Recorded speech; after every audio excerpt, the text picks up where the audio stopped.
All right. How's that? Can you hear me? Hello? Yeah, it's still, my stream status still says bad. Which is disheartening. No sound. Still no sound. Okay. All right. I am going to reboot OBS and refresh my browser and jump back in. I'm okay? There's sound? Okay. How's the video? Oh, now it says good quality streaming. All right.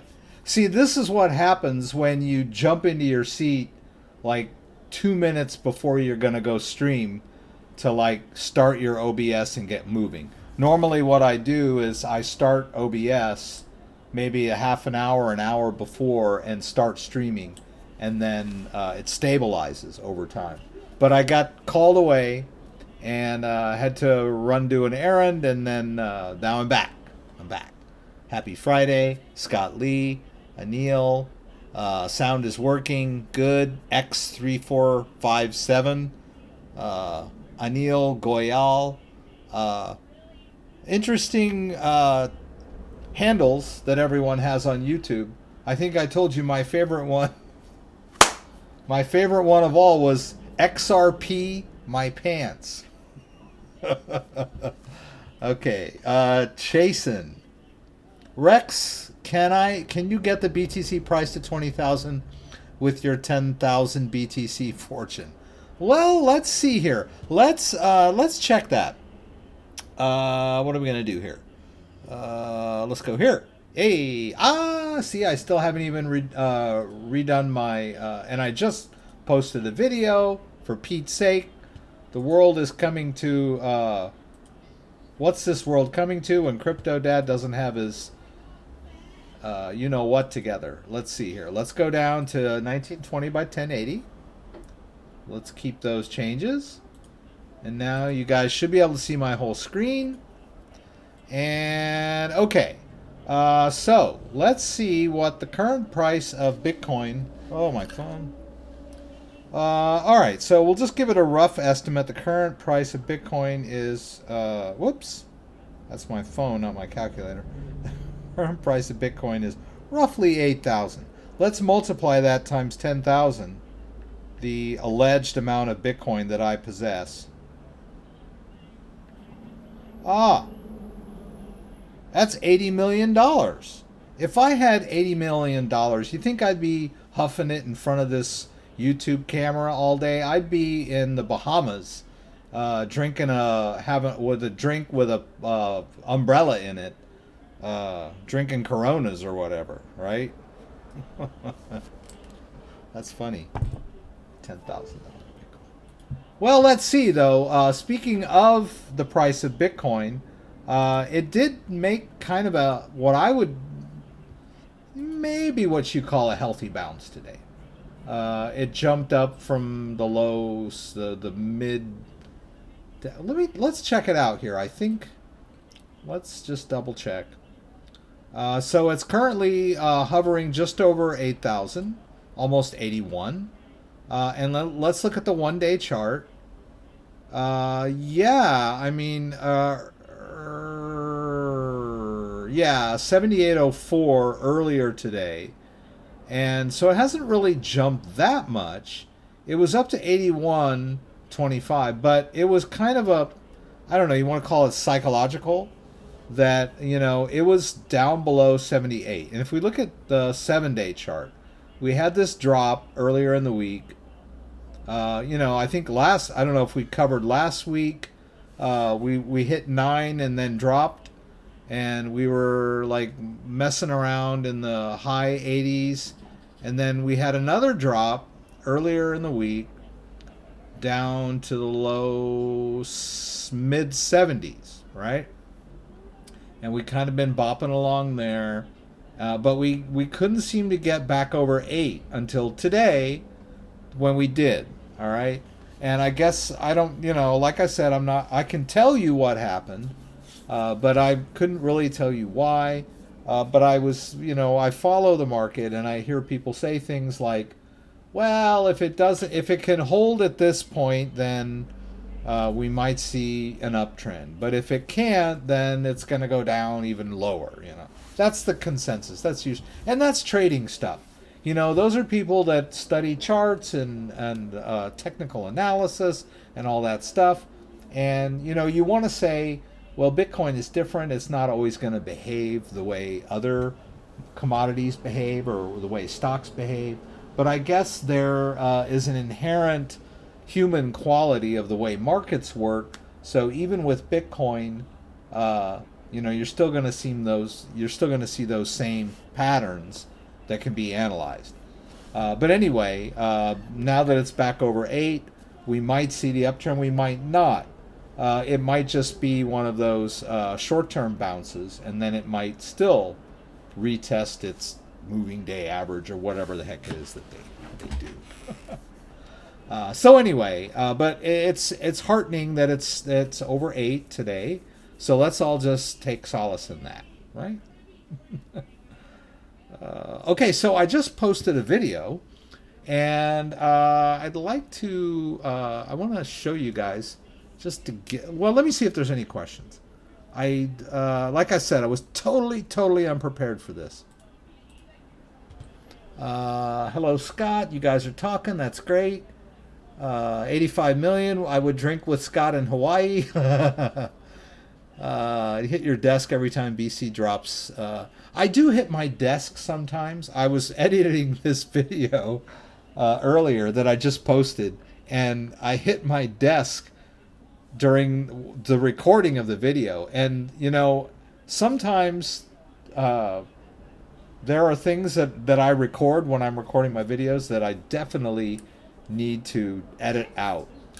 And that was one of them. It wasn't just a flub up. It was like I hit the desk because I was waiting for some Litecoin to show up in my wallet. You know, I'm doing a video where I transfer the Litecoin from my exchange or whatever to this wallet, and I want to get the video done before I have to go somewhere and do something else or whatever. You know, we're all pressed for time. And I was like, where in the F is this Litecoin? You know, and I just lost it. And I was editing the video earlier, and I was like, ooh, better edit that part out. But yeah, I just posted a new video.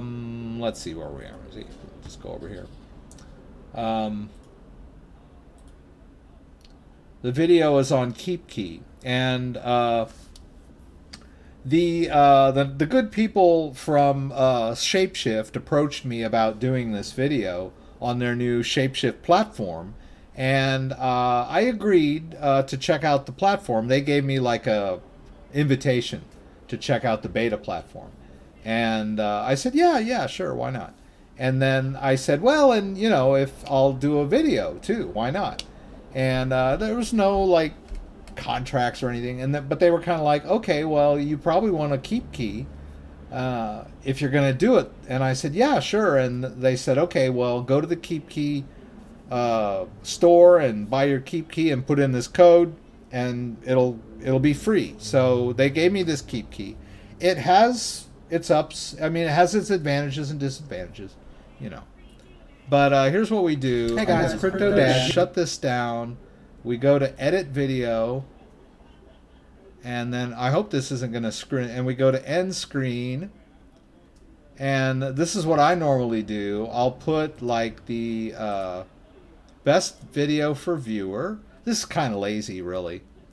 You know, we'll put that over there, and then I'll hit subscribe, and it adds the subscribe link there with my little thumbnail. And then I used to kind of choose videos, but lately I've just been doing most recent upload. And so that's dynamic, right? They can watch the video next year, and when they watch this year-old video, they'll see my latest video in the end screen. And then we don't want them all just popping up at the same time, so we can kind of slide this over, and then slide this one over if I can get a hold of it. Now I've totally screwed it up. I don't know what I've done. Oh well, I messed it up. Oh, it's no wonder. All right, so we slide this over, and then they sort of appear as time goes on. right? And that's how you mock up a video towards the end, right? All right, so check it out. Hey guys, CryptoDad here again. Sorry, I'm gonna look at me. I'm like half dressed.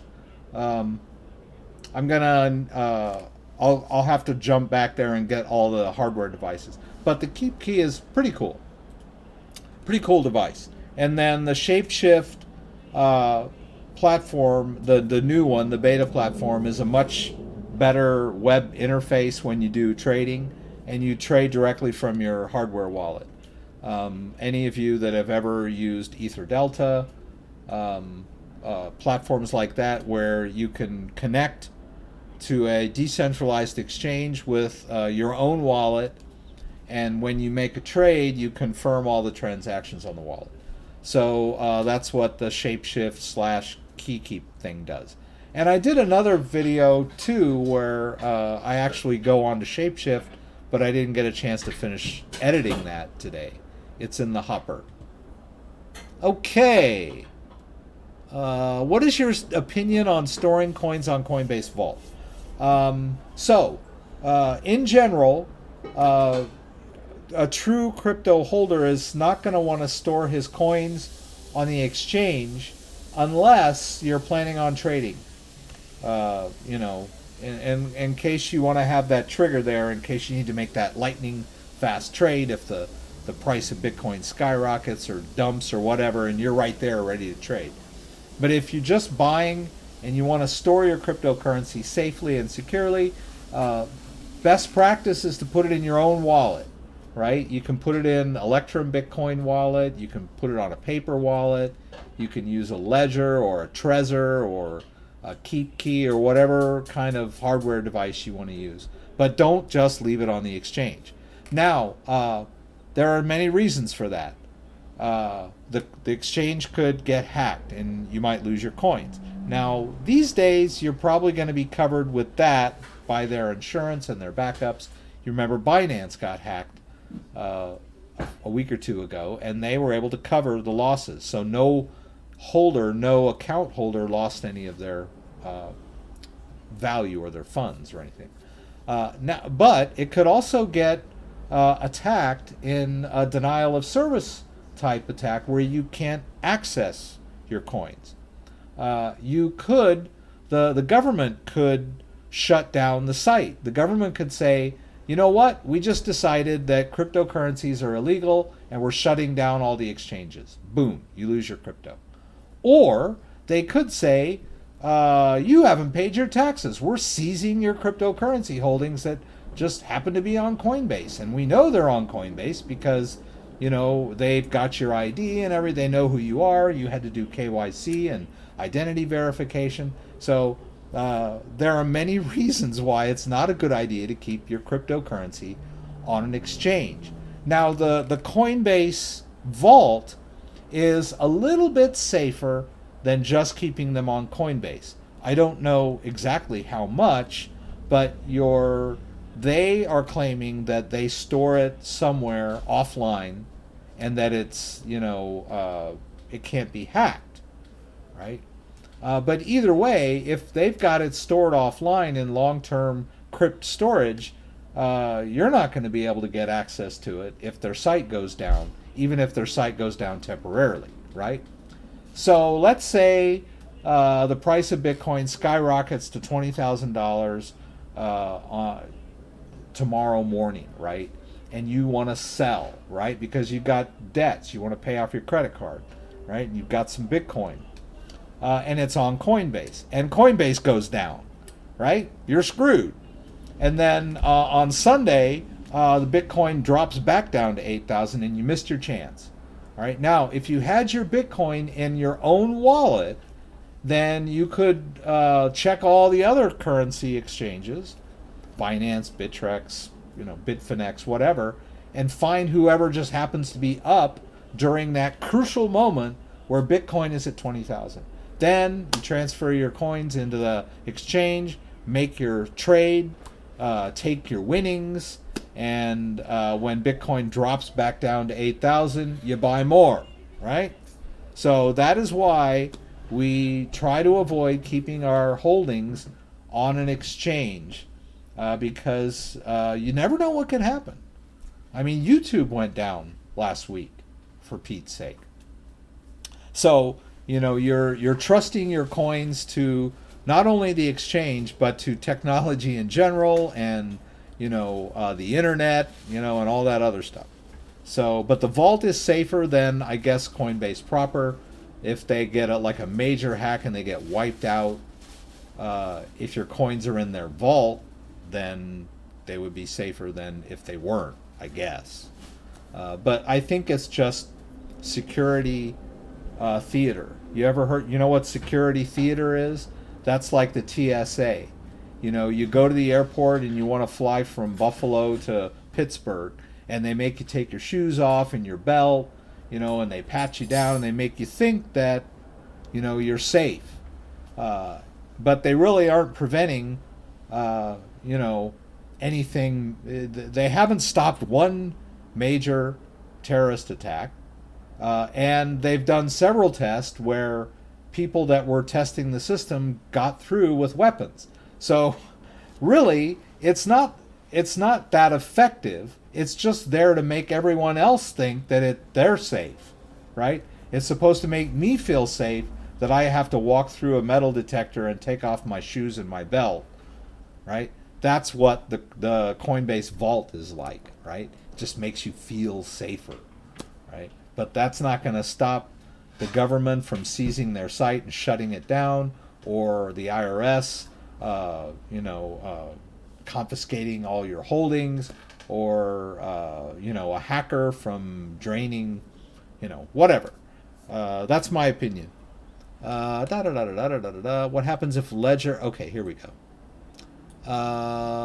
What happens if Ledger Live does not have an update button to get current firmware? Ledger does not answer. Okay, Scott. So when you go to Ledger Live, you're telling me that. Oh, I got to get my ledger. Just give me a second.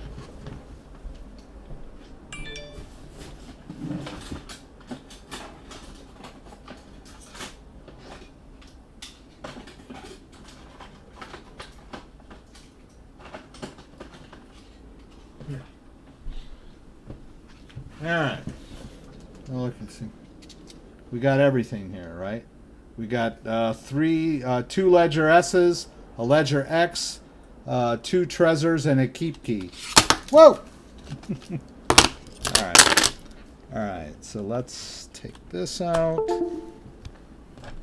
Okay, but the short answer to that question, Scott, is if you are not seeing the update button, then you can uninstall and reinstall your Ledger Live. And that, yes, it's a little bit of a pain because you will have to go back in and add the accounts. Although I have seen, I think I was doing this with somebody online, and I had them uninstall Ledger Live and reinstall it, and the accounts were still there when she reinstalled. So my assumption there is, but she got the latest version. But my assumption there was, and I've done clean installs before. So if you uninstall Ledger Live and then go to your C drive, users, your name, your app data folder, and your roaming folder. No, it's the local folder. No, it's the roaming folder. It usually is the roaming folder. Okay, and you delete this folder, then all of the settings and your account settings and everything will be completely wiped clean, and you can do a clean install of Ledger Live. Just go download the latest one. And that should at least get you the latest version. But I've run into this before. I've dealt with some people that were using an earlier version of Ledger Live that did not have the update button, right? Now you can go over here to settings and then about, and it should say what version you're running, and if it doesn't, and if it's not the latest version, it should have an update button there. But if it doesn't, then, like I said, do a clean install. Just download the latest version from their website and do a clean install. Or a not so clean install. If you want to just try to uninstall from your Windows app and reinstall, you might end up with all your accounts still there. And that might make things a little quicker and easier. I personally like to do like clean reinstalls. So, you know, you could just go to, I don't know what platform you're on. Scott, I think you're Mac. But usually with Mac, you can just delete, you know, just go into your applications folder and drag the Ledger Live icon into the trash and empty the trash. And that usually is enough. There are some like preference folders in the user library that you might have to delete to get that clean install.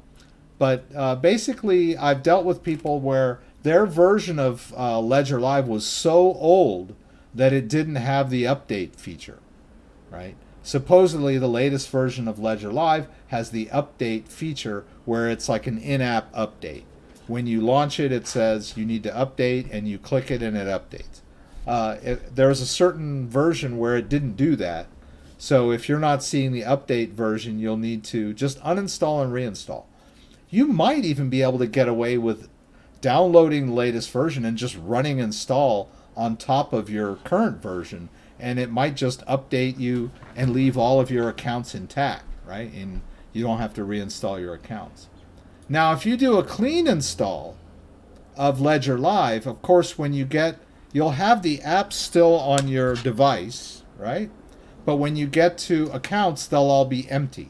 So you'll have to do the add account business and add, you know, however many Bitcoin accounts you have on your ledger. You know, you attach your ledger and you go through everything.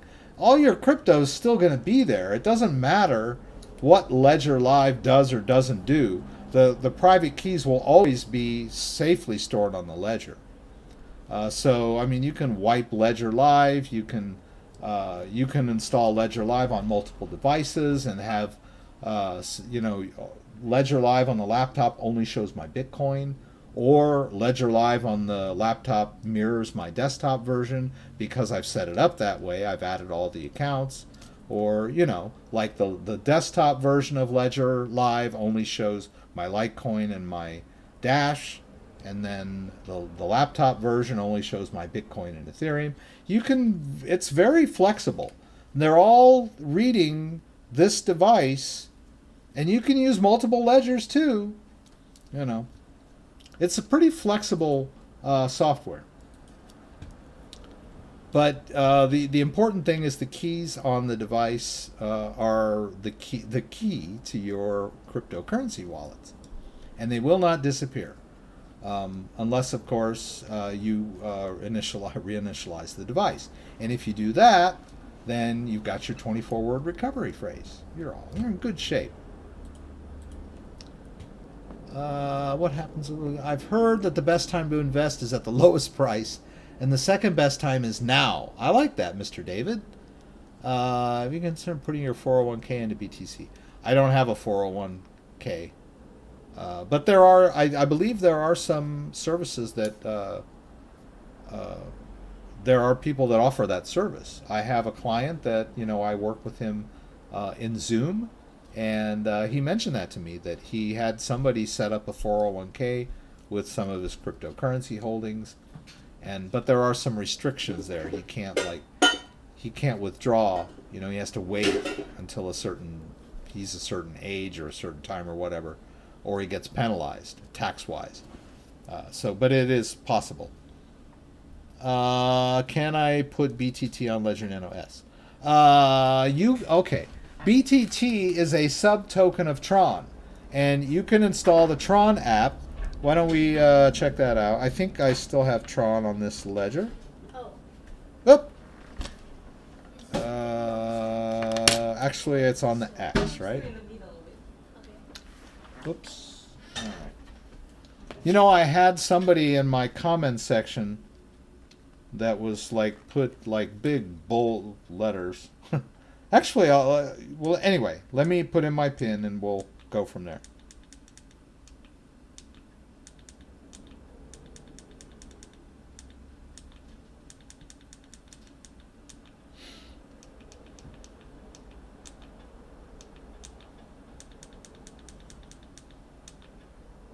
All right.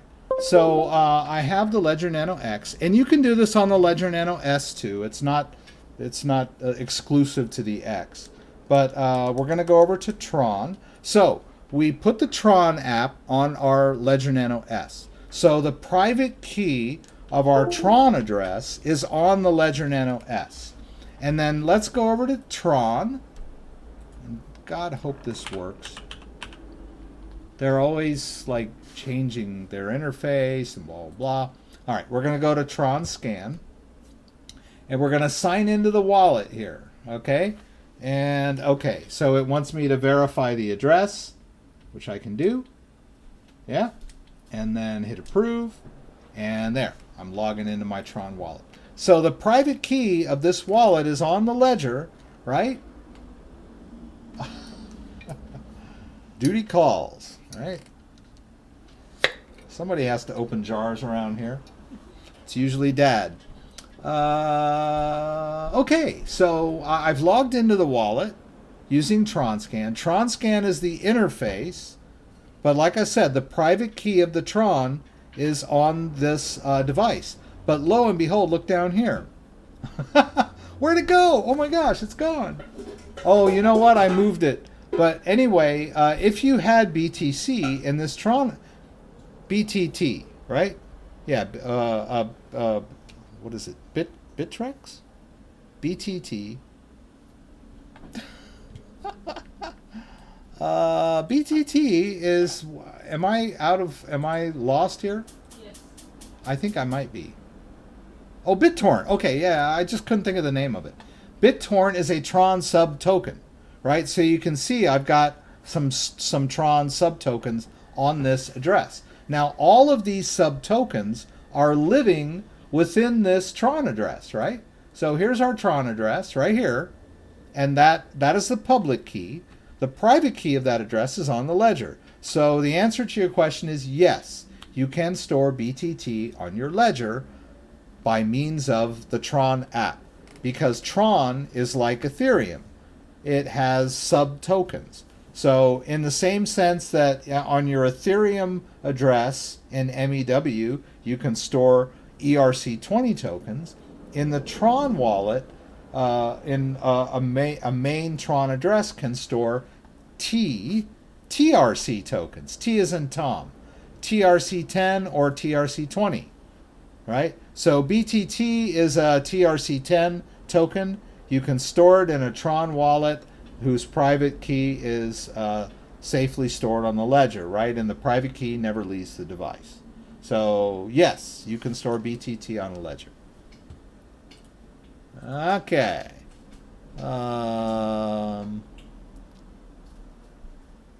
Is it true you are giving one BTC to everyone viewing the stream now? No, it's not true. Coinbase Vault is the equivalent of storing on Coinbase. Haha. Pretty much. Yeah. My on-Ledger Live program on computer, does your accounts vanish when logged in and have to re-add them? I've never noticed them vanish. Now, if you uninstall Ledger Live and delete that old folder, you might lose your accounts. But like I said, the accounts can always be, just connect the ledger and re-add the accounts if you don't see them anymore. I don't know why they would disappear, though. I've never seen them disappear. If you install Ledger Live on a different device and you take your ledger and go over to that other device, like a new laptop or whatever, and connect it to that new copy of Ledger Live, all of your accounts will be empty. But all you have to do is re-add them with the device attached, and it will find all of the wallets for you and display their balances and allow you to send and receive. Best teacher on YouTube. Thank you. That's nice of you. Any wallet is vulnerable to denial of service attacks. Electrum, for example, got nailed hard recently. So the reality is the blockchain is on the internet, and it is decentralized. But the Electrum Bitcoin wallet is not a full node wallet. So if I'm using a full node Bitcoin wallet, like the Bitcoin, there's a Bitcoin Core. Bitcoin Core is a wallet that downloads the entire blockchain to your device, your computer, or your laptop, or whatever. And I don't know that that is vulnerable to denial of service attack, because there really are no servers to attack. You're running your own full node, and unless they're doing some kind of DOS attack on the blockchain, which is maybe possible, I don't know, but Electrum Bitcoin wallet is not a full node wallet. The way that it works is it actually has centralized, not centralized, but it has servers that have full node Bitcoin. They're full Bitcoin nodes, but they're associated with Electrum Bitcoin wallet. So when the Electrum Bitcoin wallet runs, it doesn't need to download the full blockchain to the device. It just queries servers to get the current state of the blockchain. So that is vulnerable to a denial of service attack. And of course, exchanges would be vulnerable to those too.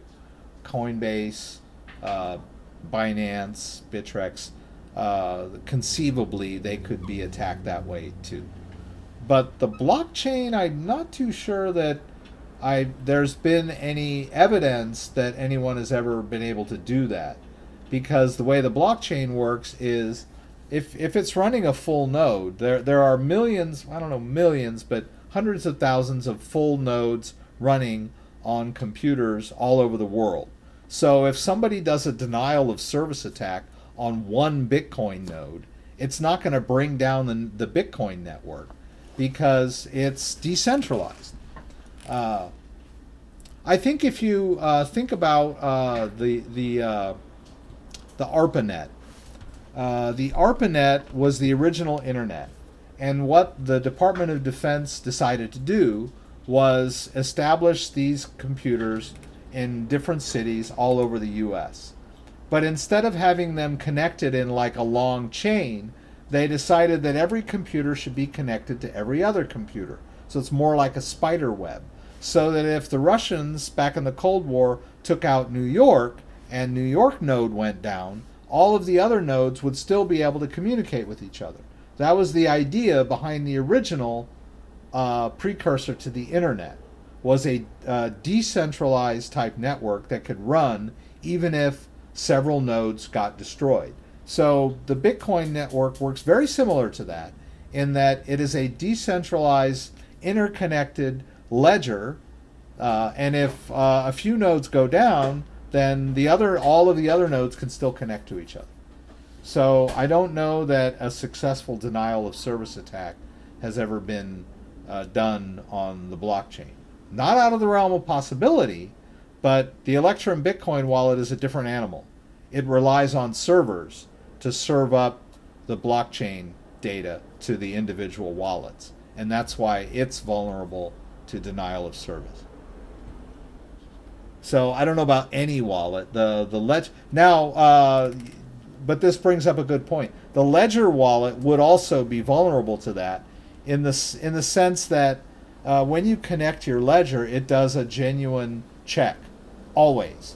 Whenever you connect it to verify an address or anything like that, it always does a genuine check, which means that it has to connect to the Ledger servers in France to work.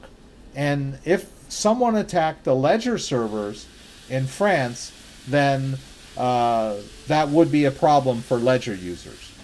Now, it doesn't mean that even if Ledger got wiped off the face of the earth, you would still have access to your coins, because your 24-word recovery phrase is BIP39 compatible, right?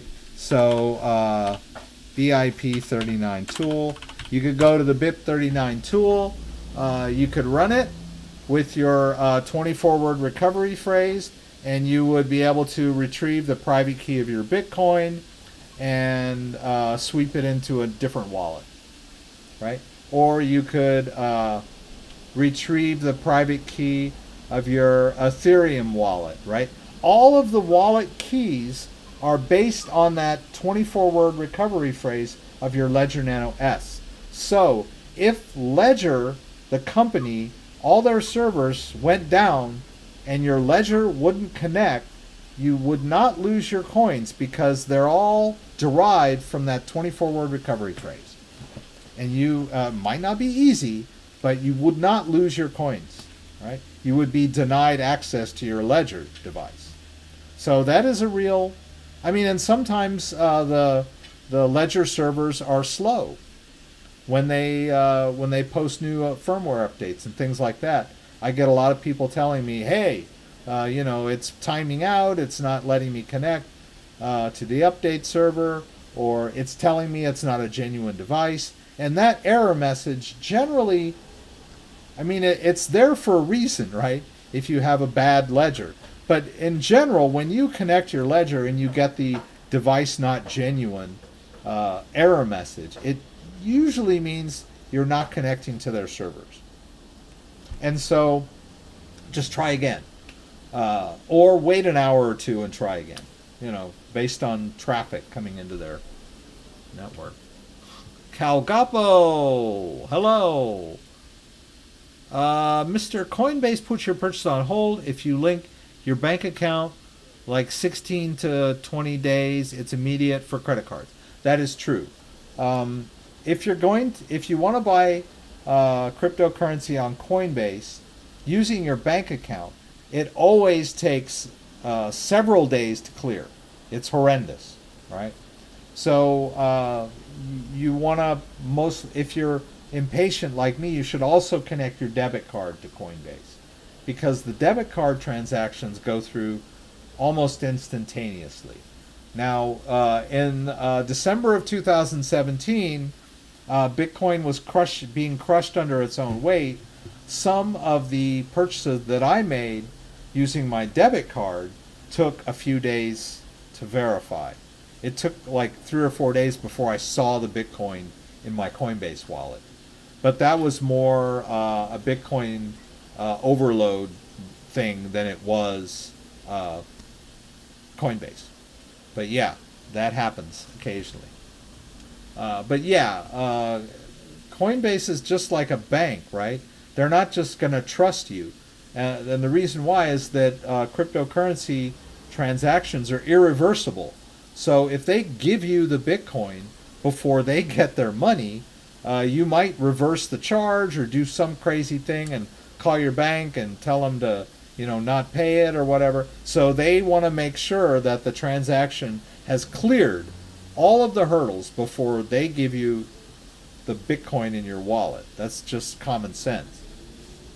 But yeah, if you want to do it faster, use the debit card option. Currently, my Ledger Live is 1.1.7. Okay. But you're right, Scott. I mean, I think 1.1.7. Okay, so you're pretty far back, right? You should be at least like 1.5 point something, if I'm not mistaken. I mean, that seems like a rather old version of Ledger Live. I don't know, like, the total. Let's see here. I think we can. Oh, it doesn't go back. Do it? No, I guess not. Is something else launching? I don't know that there's a. Now, they have some really nice features in the latest version. They've got the repair feature and all this stuff.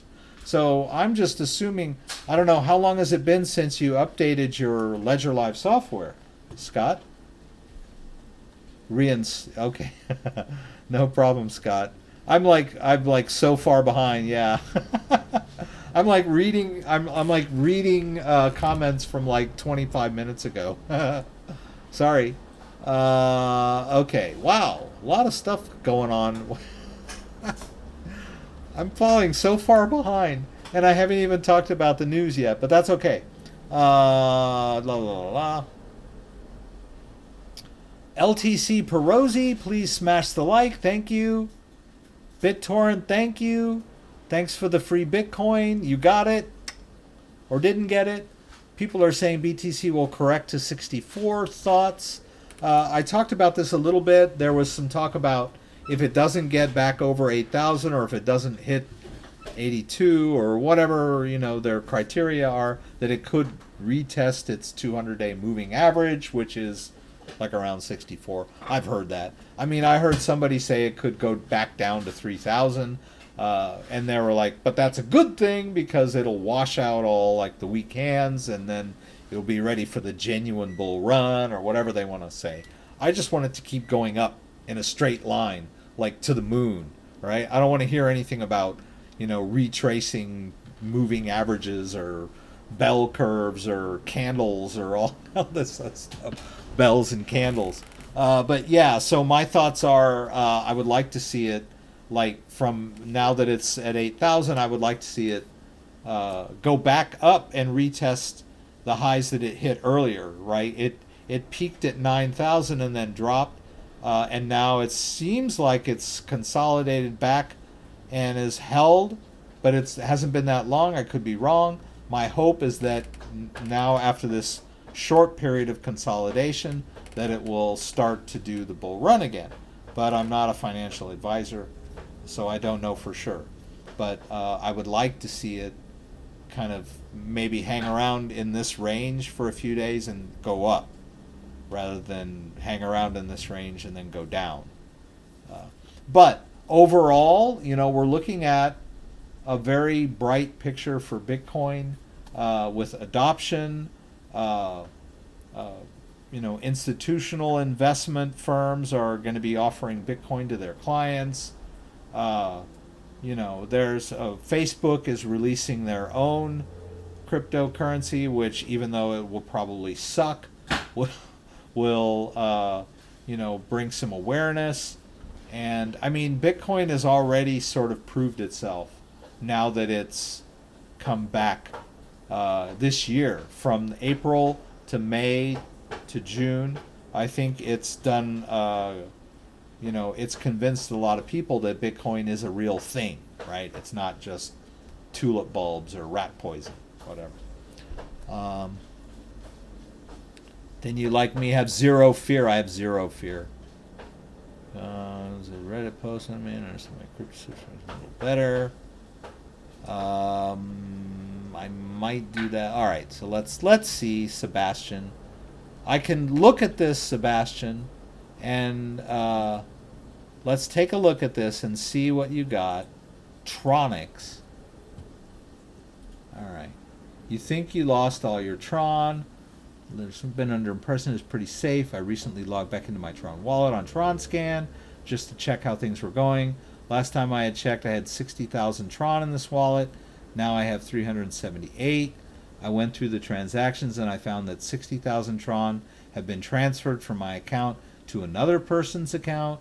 I have no idea what went wrong. Have I lost all my coins? Can somebody please shed light onto my situation? Yeah, and then, so in general, right, if you log into your wallet and the balance that you expect is not there, you might have somehow logged into the wrong wallet, right? Like you may have the wrong ledger connected. I've seen that many times with people I'm dealing with, and they'll say, gee, what happened to all my coins? And I'll go, do you have another ledger by any chance? And they'll like, yeah, I got one, but it's in the drawer and that has nothing to do with it. And I'll say, why don't you go get that other ledger and connect it and see what happens? All right. Or you might have accidentally created like a standalone wallet in TronScan, right? Because you can do that too. Let's just do it that way. right? So you could be in Tronscan and have maybe accidentally created a Tronscan based wallet, like the Tron Link browser extension, right? All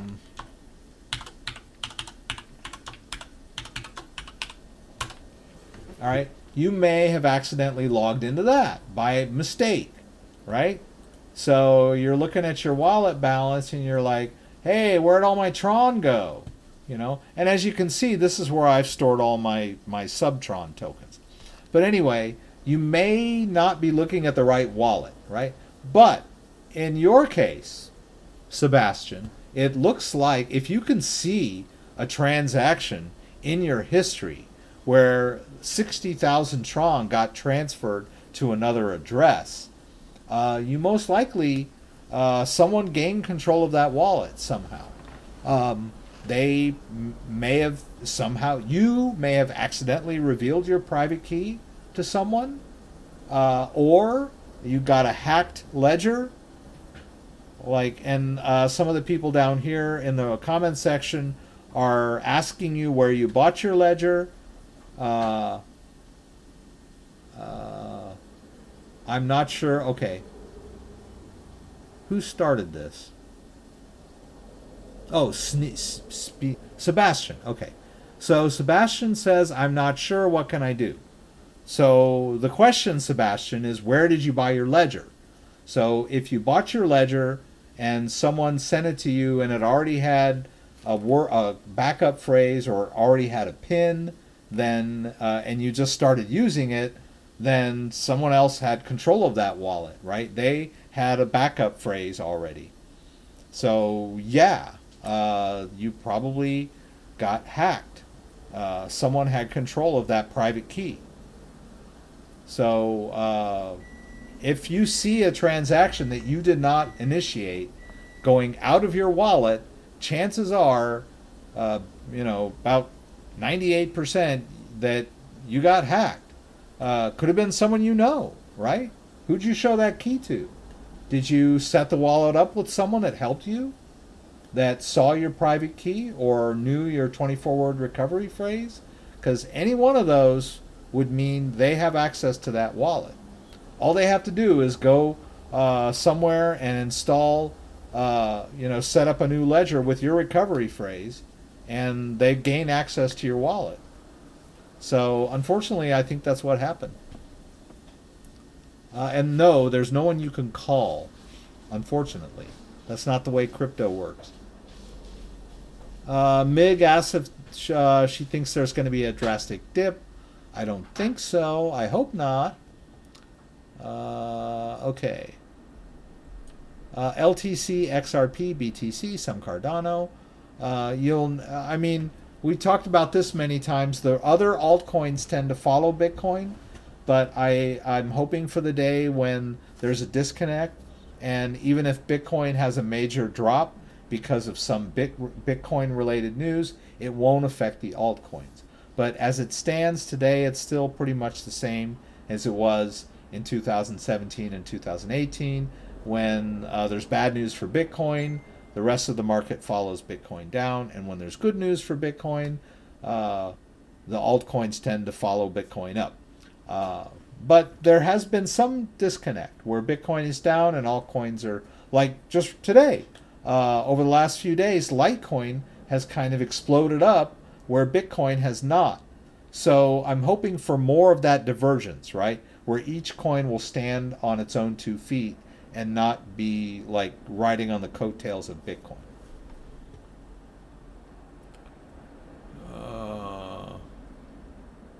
Okay. So he asked me that several times.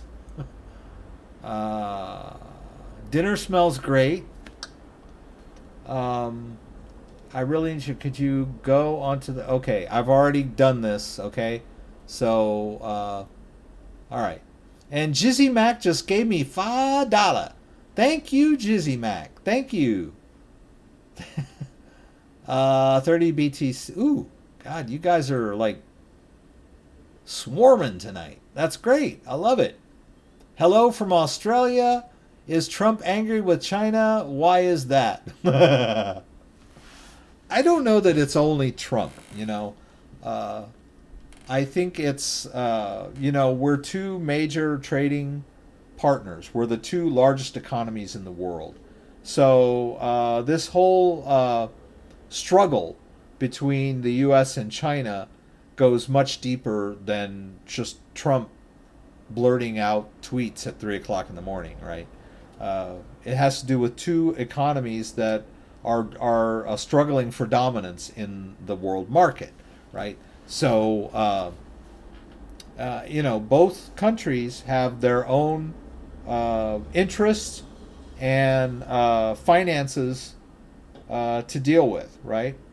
So it's, I mean, some people say it's an inevitable struggle. And I watched Cryptolark earlier, and Cryptolark broke down the whole thing about the trade war and talked about its impact on cryptocurrency. And so please check out Cryptolark. I think if you go to the info at the top of my video, you'll see I've got a link to Cryptolark. Very, very thoughtful and well-spoken explanation of how the trade war can affect cryptocurrency. And we're hoping it's going to be good. Yeah. You own some Ethereum. I'm not a fan, but I'm pretty sure it'll be good returns. Going over to one of crypto and the Trezor one. The Trezor, can you do it offline? I want to transfer my crypto from the Trezor 1 to the Trezor T model, and he wants to know if he can do it offline. Technically, you're gonna, in order for the cryptocurrency to transfer from one device to the other or from one wallet to the other, it is going to need to transfer across the blockchains, right? So you need an internet connection for that. And the way offline works is usually when you say offline, you know, you're talking about a computer that's not connected to the internet. That's offline, right? And you can use an offline wallet to sign transactions. So let's say you have a hot wallet on your desktop and you want to send a transaction. And so you initiate the transfer. You say, okay, I want to send 2 Bitcoin to this address.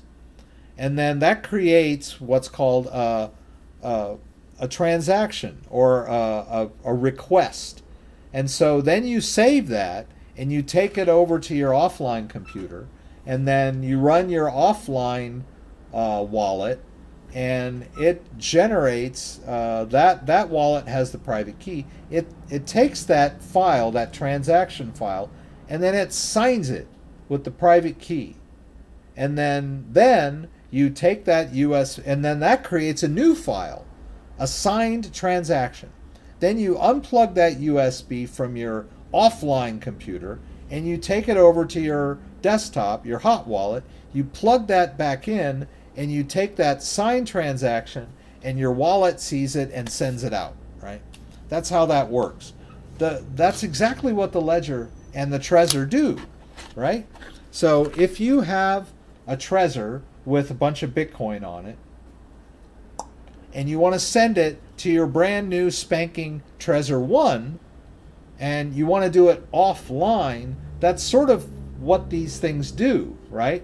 So you connect this device, you get the address of the Bitcoin wallet on this guy, you copy it into your clipboard or whatever. If you want, you can disconnect this thing, and then you connect this guy, you pull it up, the wallet, and you do a send, and you paste in the address of the new ledger, and this thing will sign, you know, the Bitcoin that is on here is safe, right? It's offline, right? The private key is not connected. The private key never goes across the internet. So in essence, you're signing the transaction offline, and then you send 2 Bitcoin to the address of this one, all right? So, I mean, just use them the way they're designed. that's basically an offline transaction. But no, I mean, I can't like tap them together and like transfer the Bitcoin directly, because Bitcoin needs the blockchain, and the blockchain needs the internet. So yeah. Backed up to FA. MAGA, China got slapped into reality. Whenever I log Ledger Live without connecting Ledger X, I can see my accounts and coins. Are there no risks to hacking when I use Ledger Live? Okay, so when we connect, I've had some people ask me about this. Ledger X is connected directly to my computer, as you can see at this point. But it can also use Bluetooth. And I had somebody ask me, hey, if you're using Bluetooth, isn't that unsafe, right? Isn't that exposing your private key when it connects through Bluetooth? And the answer is no, it's not, because the way this device works is the private key never leaves the device. I can't say this over and over and over again. The private key never leaves the device.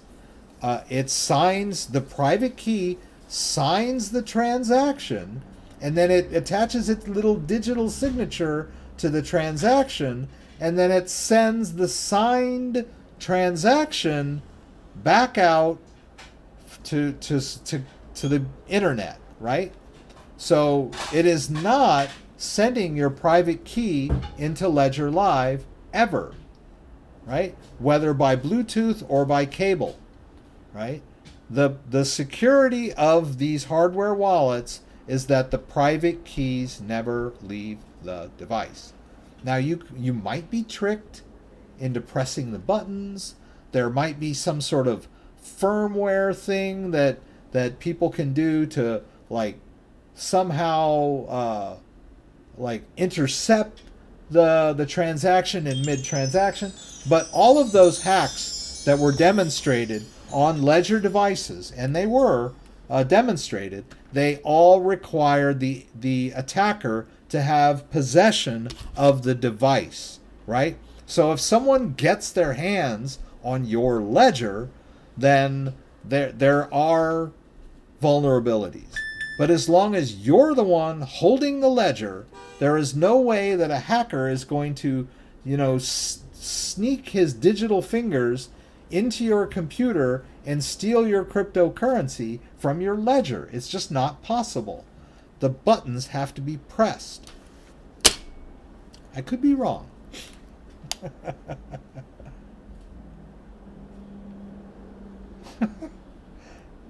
Thanks for letting me know. You might even try calling that new management number to report it. Period. I'll call them as well, but I think they need calls from the tenants too.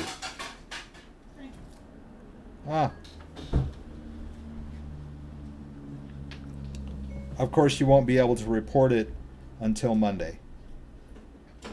Period. I don't think they consider that an emergency.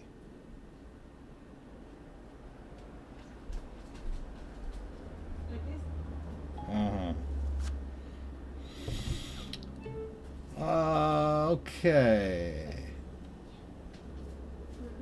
Wow. ETH staking. Scott Lee, think they'll keep 32.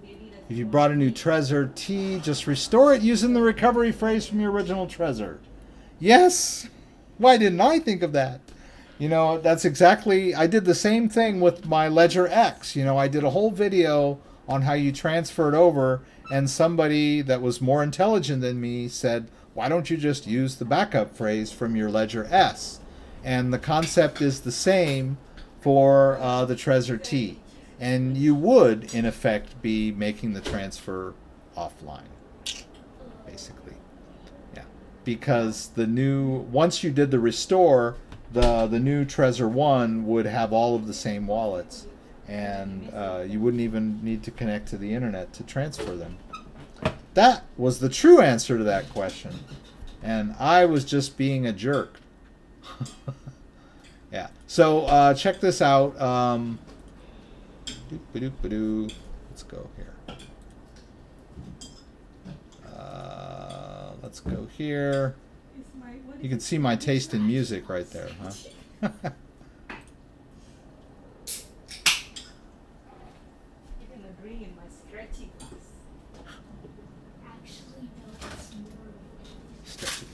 All right, so here you can see I did a video how to transfer all your cryptocurrency assets from Ledger Nano S to Ledger Nano X, where I showed everyone how to, move cryptocurrency from one ledger to the other by having them both connected in Ledger Live, and it was all slick and cool.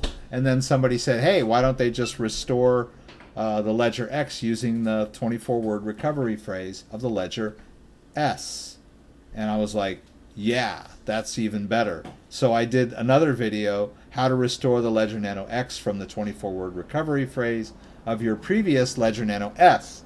So the same would hold for the Trezor 1, the Trezor to the Trezor 1.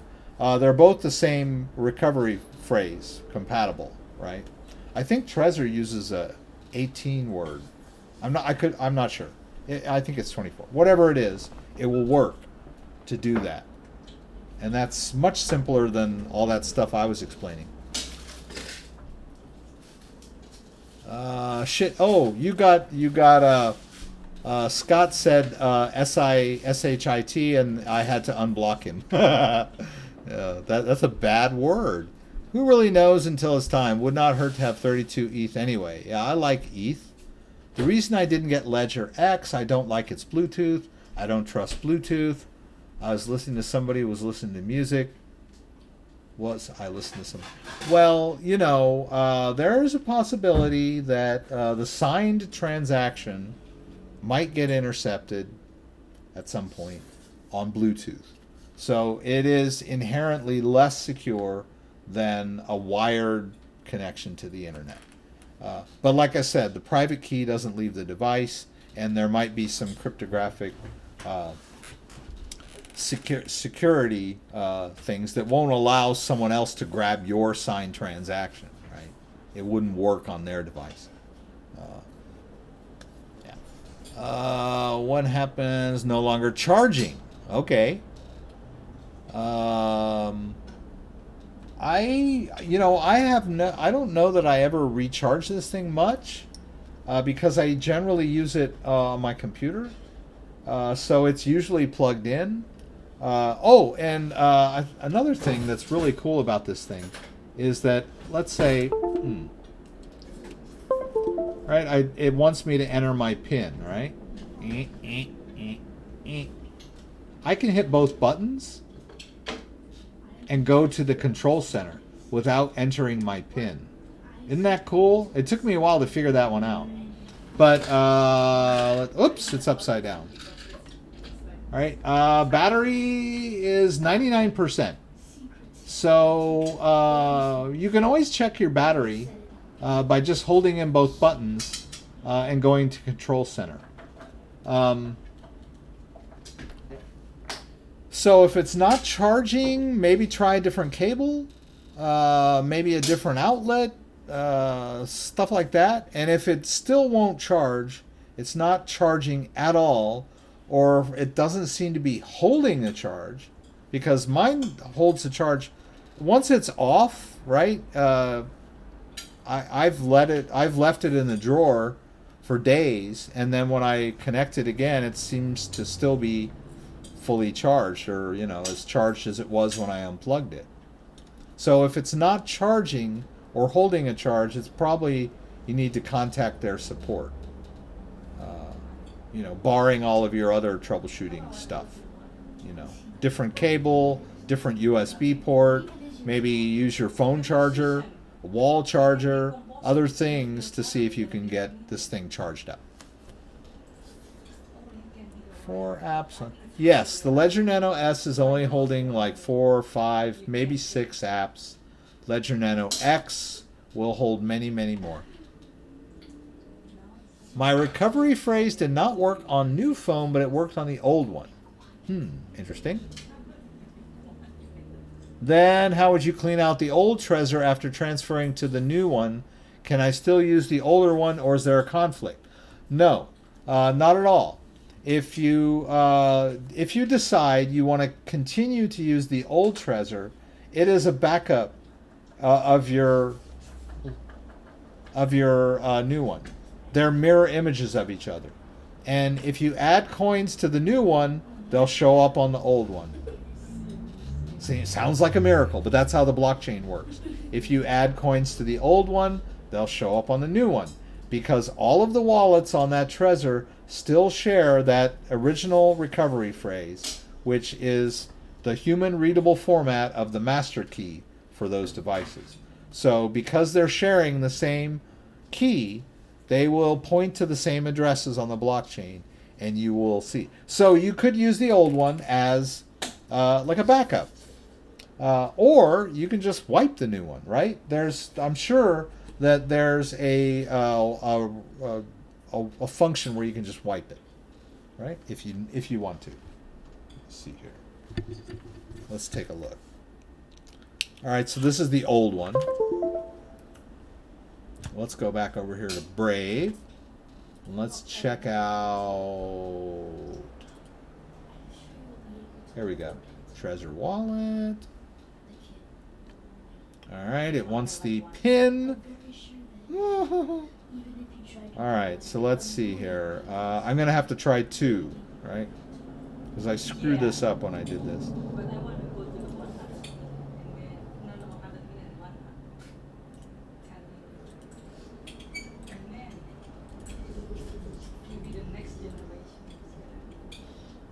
Yep. Wrong pin. Okay, that was yeah. I know what the pin is, so let's do it this way. Okay.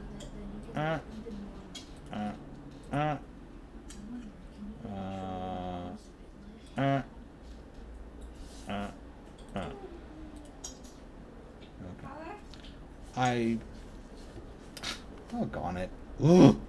All right, let's try it again.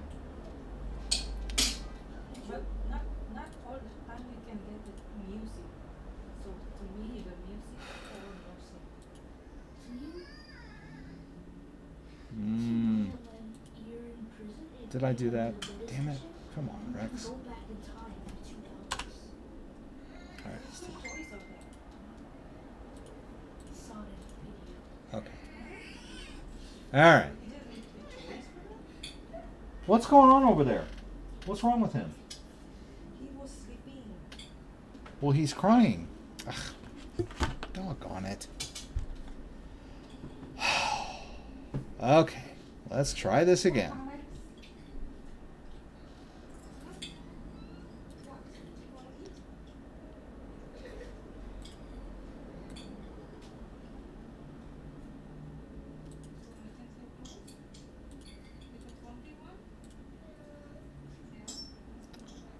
Okay.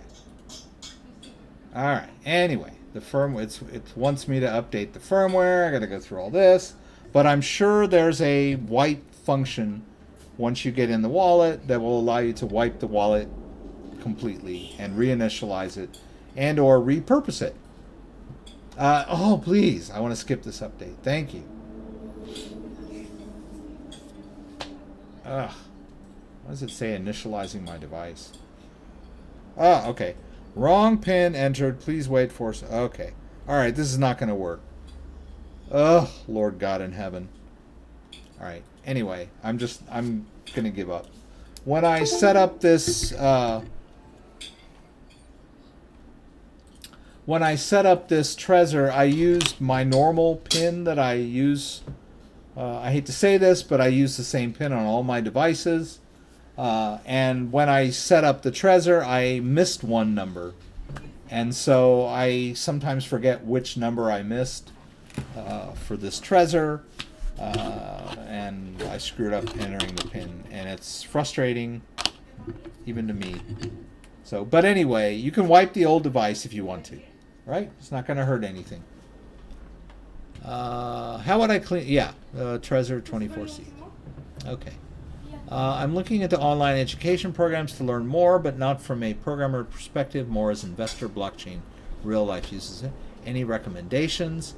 I think I've got Crypto Revolution on my up in my thing. Let's see, where are we here? Let's see, Crypto Revolution.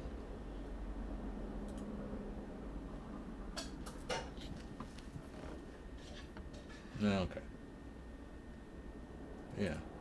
I would recommend checking out Crypto Bitcoin Chris's YouTube channel. And he has a Patreon page where you could join his Patreon group and get group therapy for investing. Or if you want more personalized attention, you could join one of his higher tiers, and he'll give you one-on-one. He's a friend of mine. We talked a lot in the early days about our YouTube channel, and he's kind of moved on. He still does videos every single day. The guy's a dynamo. But if you're looking to learn about investing and charts and all that stuff, I would suggest starting here with his YouTube channel where he talks about it. And then for more personalized instruction, maybe join his Patreon. There are plenty of free schools out there, like EDX, free online courses, but most schools don't really have blockchain-oriented classes yet. And if they do have blockchain-oriented classes, then they're focusing more on the mechanics of the technology, like I do, and not so much on investing. And so you're gonna have trouble finding certified courses on cryptocurrency investing. So maybe start with Chris. He could probably point you in the right direction if you want a real class, if there even is such a thing. How much BAT did I make this month? I think it's around 500. 13.6. Oh, Brave gave me $10 worth of BAT. 29.2 BAT this month. And I didn't click on the ads at all, really. I kind of gave up on doing that. Every now and then I will. But they still pop up on the bottom there, and I just ignore them. But I still get paid for it, right? Every now and then I'll see one that I like, and I'll click on it. I wanted to show you guys this comment, if I can find it here. I deal with, I used to really get obsessed with my comments, but I don't as much. I see them on my phone. So if it's a quick, easy question or a compliment or whatever, I'll deal with it right away. But I get a lot, and it's hard to keep up with them. I don't really have the patience to spend an hour or two a day replying to all the comments, but I do see them when they come up, and I try to get to them if it's something. Yeah, so here's someone that's no thanks. He doesn't want the BAT. He doesn't want to get paid in BAT because he can't withdraw it. So, I mean, are there really any browsers out there that are just paying you cash money to use their browser? I mean, you would have to expect that if you're gaining BAT within the wallet, within the browser, that you're going to need to use in-browser mechanisms to actually spend the BAT. I don't know. If they allowed people to just withdraw the BAT directly, then their ecosystem wouldn't work right? The whole idea is that you earn BAT, and then you can spend it with their partners who are partnering with them, so that everybody benefits, right? If they were just giving you free BAT, everyone would just withdraw it, and the system would collapse, right? I don't know. It's like a pie stand giving away free pies, right? It's not going to work right if you just hand everybody a pie when they walk in. You want them to stay and eat, right? So you'll get your free pie after you eat dinner, or whatever. And then I want to see if I can find this guy. Here we go. This guy says, please be aware before buying Ledger Nano X. He tells me that many people find them buggy, that the Bluetooth doesn't work, and that many people are trying to get customer service, but they're not getting any answers or replies, and that it's a scam company who makes a profit on some cheap and buggy device. So, of course, and then he accused me of shilling for them because they give me free stuff.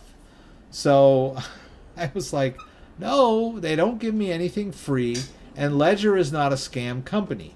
I mean, if you think Ledger is a scam company, that just, that you don't really understand, the whole business model behind creating hardware wallets. If they were scamming people out of their cryptocurrency, they wouldn't. It'd be like me. I'm making a lemonade. I got a lemonade stand, and I'm going to use pepper instead of salt or pepper or salt instead of sugar because it's cheaper. How could you? I know. I wouldn't be selling lemonade very long if my lemonade tasted like what, right? So if Ledger were just making fake devices in some scam, they wouldn't be selling ledgers very long. So anyway, this is the stuff I kind of deal with. What? I found the wallet address that my 6,000 Tron was transferred to. Okay. Apparently it's a Binance wallet. Does this help at all?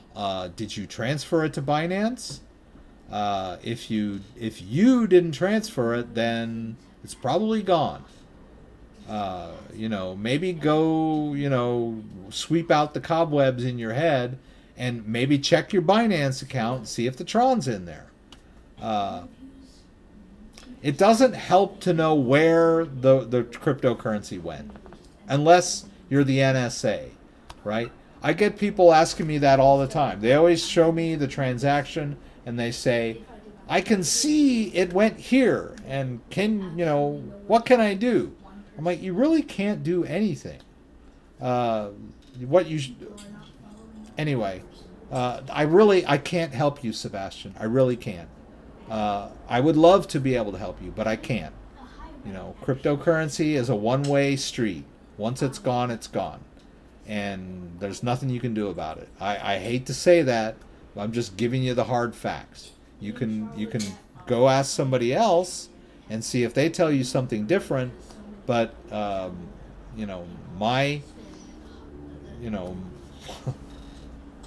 it's gone, right? It transferred somewhere, unless your wife, your girlfriend, your best friend, your grandma, your dog, somebody saw that private key and took control of your wallet.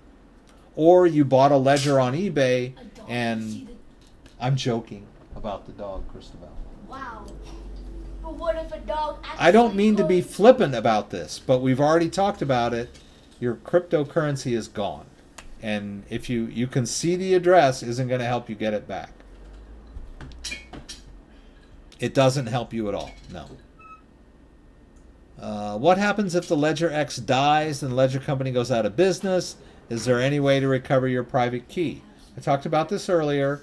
There's a thing called the Btt 39 tool, and you can use it to recover private keys from 24-word recovery phrases. So I type in my 24-word recovery phrase here, and then lo and behold, bam, the private key of any Bitcoin wallets I created will appear. And then I can sweep those keys into a different Bitcoin wallet. And then I can do the same thing with Ethereum, wherever it is, right? I can do it with Dash. All of the wallets that I create on the Ledger, the private keys can be extracted from the 24-word recovery phrase.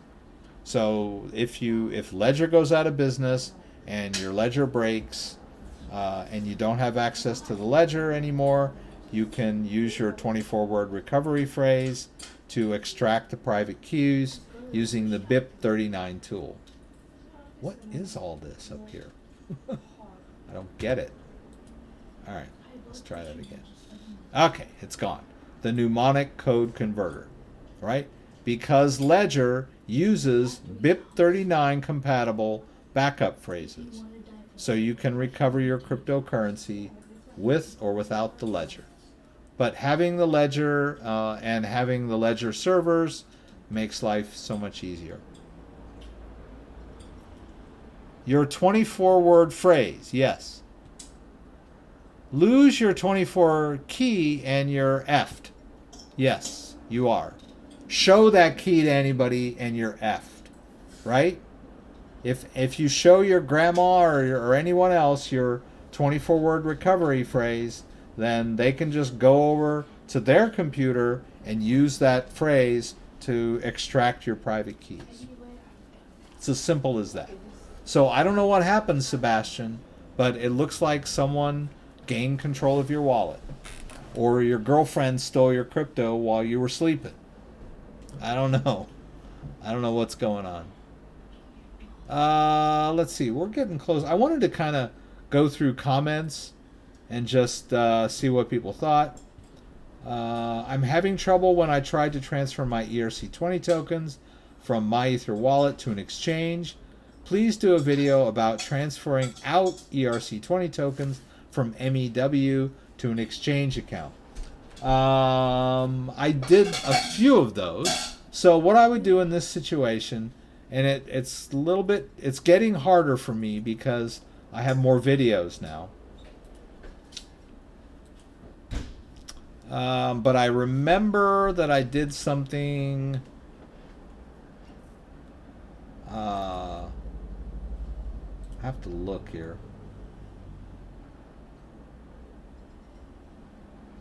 I wanted to do the Cardano, but Cardano is not an ERC20 token. I think it was Ethereum. Nah, it wouldn't have been that either. Well, I don't know. I guess I'll have to do another video specifically about that. But this guy is a commenter, so I can't. He's not here to listen to me. But we all know that if we want to transfer our ERC20 tokens out of MEW, we just connect our ledger.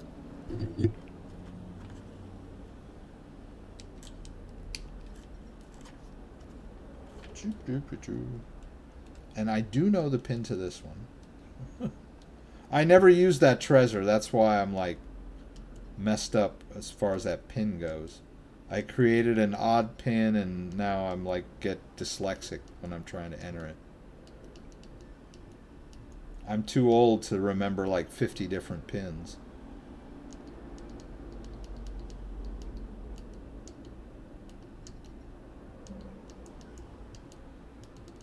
But if you can guess my one pin, you'll have the key to all my devices. And now I'm talking and I screwed it up and entered it wrong. Okay. Just shut up.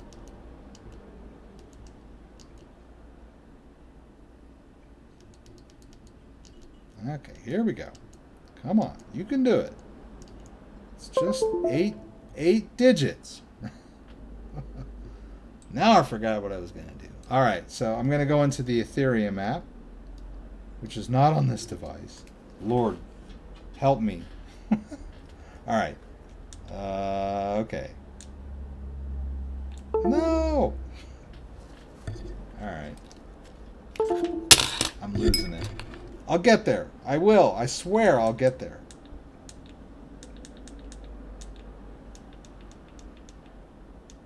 Come on. You can do it. Enter that pin, baby. I had to switch to a different ledger. Like, you know, I have like all these ledgers here.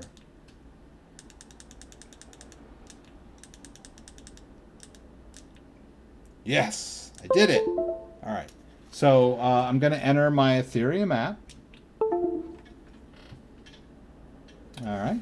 And we're going to go to my Ether wallet. And it's not responding to me for some reason. Wow. What a day. All right. Let's try this again. My Ether wallet. Okay. So let's access my wallet. Hardware, Ledger, hardware, Ethereum Live, Ledger Live. Okay, there's the address. All right, now when we're in our wallet and we want to send something to a cryptocurrency exchange, we need to put the address of the wallet that we're using here in the address field. And then if we're sending ERC20 tokens, we need to pull down this menu and choose the ERC20 token that we want to send. We can send the entire balance, or we can send just a few of them. And all we need is the receiving address of the cryptocurrency exchange. So I'm not sure what the user's problem was, but hopefully he may not have known that you have to pull this menu down to choose your cryptocurrency if you're trying to send back out. And a lot of people, they will send the transaction from you, and the device is sitting there asking them to confirm, and they don't even realize it. They're looking at the screen, and they put in the comment, I sent a transaction and nothing happened. And I say, well, if it's using a ledger, then you need to verify on the device by clicking the buttons. So many, including me sometimes, I'll send or do something on the ledger and I'll forget that I need to confirm on the device. So I would say a good 70% of the problems people have when they're trying to send cryptocurrency out of a wallet that's based on a ledger is that they're not paying attention to the device and they're looking at the screen. You need to remember you have to check both the screen and the device to get a transaction to go through. That's the security. Can you help me with my post about Binance DEX? It's about 20 posts up. Okay, Chris. Let's see what we got here.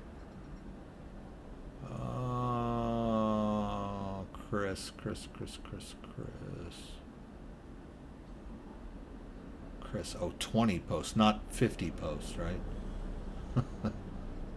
Wait a minute. Chris Dillon. Okay, Chris. Okay, here we go. Late to the party, tried logging into Binance DEX through Ledger. Message came up, said it will no longer be supporting the Ledger? Question. I've seen your Trust Wallet video. Maybe I missed something. Well, there's a couple of things with Binance DEX going on. First and foremost is that, and I've heard both things. If you go to Manager, right, and you search, and I have my Ledger X connected, and I choose Allow Ledger Manager, right? You will find that there is no Binance Chain app. Oh, there it is. Holy moly! It looks like they now support it, because before you could not install the Binance Chain app on the Ledger X. It just didn't show up in Ledger Manager when you had your Ledger X connected. But it did still show up when you connected a Ledger Nano S, right? But now they've got it on the new Ledger. So I don't know. Message came up, so it'll no longer support the Ledger. All right, well, let's see then. So I just created the Binance DEX app, or the Binance Chain app. Let me go to that. I'll find it here. Okay, so we're going to go into Binance Chain, right? And then we'll go over to Binance DEX. Now, there is one thing that you need to remember. They're telling us that they will no longer be, they'll be filtering out different countries, including the US. But anyway, let's go to Unlock Wallet, and let's use the Ledger, and let's hit Connect to Ledger and see what this is all about. All right. They're telling me I can select any address. They're all empty. I just added the app. Hit confirm. Okay. Assumes. Okay. This has nothing to do with Ledger. This is about the Binance Dex website and your IP address, right? So I don't know if this is the message that you saw. So come January or come July, you will no longer be able to connect to the Binance Dex account from the United States or Albania, Bosnia, Belarus, Congo, Japan, Iran, Iraq, North Korea, Liberia, Macedonia, blah, blah, blah. But if you're in England or France or Estonia or Russia, you will now be directed away. Unlock. I don't know what that's all. I guess I didn't hit this fast. I guess I didn't hit it fast enough. Okay, sorry. What happened? It's gone. Okay, I understand. All right. All right, so I'm on their Dex right now. So that message that I just saw was about my IP address. I don't think that they're not supporting the Ledger. In fact, that app that I just installed is a recent app. It just got added within the last week or so, because I just checked with my ex in Ledger Manager and it wasn't there, and now it is, right? So my assumption there is that Ledger is supporting the Binance Chain app, and that the Ledger that you may, I don't know, I didn't see that message that had anything to do with Ledger. So I think Ledger still supports Binance Chain. I mean, we just logged in and it seems to be working okay, right? I just need to transfer some BNB tokens in there and then I can start trading. But after after June 30th, when into July, I won't be able to connect from the US anymore. It's just one of those things, I guess. Charges before after. Okay, here we go. Okay. Oh, George K. Good for you. Trying to memorize your 24-word recovery phrase. There are techniques for remembering the 24-word recovery phrase. And like if you could make some kind of story using the words that you can remember and then not screw it up, when you've wiped out all your paper records. That's a foolproof way.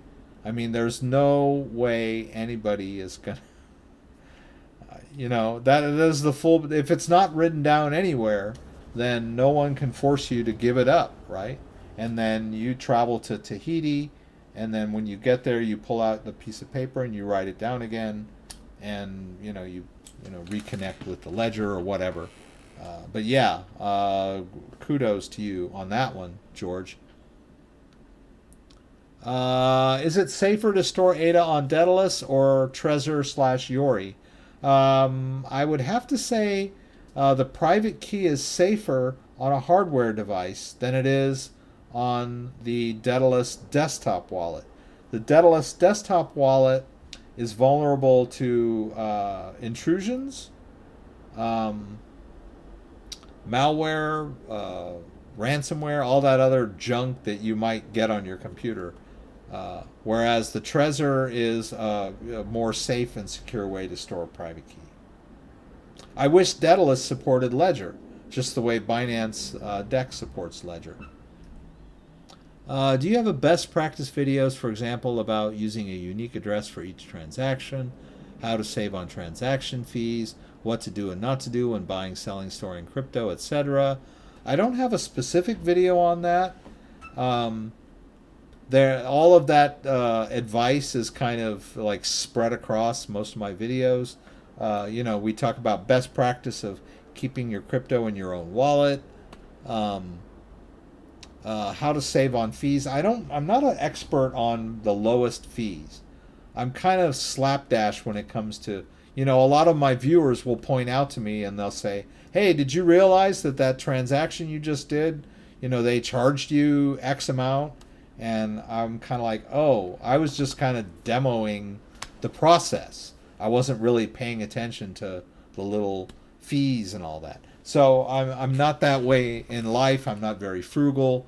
So I don't know that I would even know the best way. But I mean, one of the major ways is from Coinbase is to use Coinbase Pro when transferring, because they absorb the transaction fees on the blockchain. But other than that, no, I don't have like a... it might be a good idea for a video. Well, guys, I guess I've overstepped my time allotment tonight. I want to thank everybody for coming. I didn't really get to the news. There wasn't anything earth-shattering, but next time I'll be more prepared and have my news stories all lined up.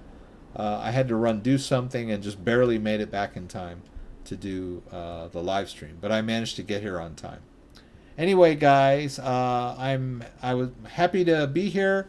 You guys were talking a lot tonight. I think that's really cool that you guys have got to know each other and talk amongst yourselves. It's like I feel like I'm the cool guy where everybody goes to hang out, and then they strike up their own friendships and conversations, even while I'm in the other room, making daiquiris or whatever. Scott, it's always a pleasure. Good to see you here. I hope you get your Ledger Live updated. Calgapo, all this is good. Thank you. I will see you all next week. 6 p.m. Pacific Standard Time. Please join me again next week for the live Q&A in LA. Throw out any questions that you may have, and I'll try to get them answered to the best of my ability. And if you need one-on-one support or small group therapy, then check out my Patreon page. You might find a tier that suits your needs. If you like this video, give me a thumbs up. If you'd like to subscribe to my channel, I would appreciate it. When you subscribe, there's a little bell that you can click that will allow you to be alerted whenever I post new content. Once again, thanks for joining me, and hope to see you again soon.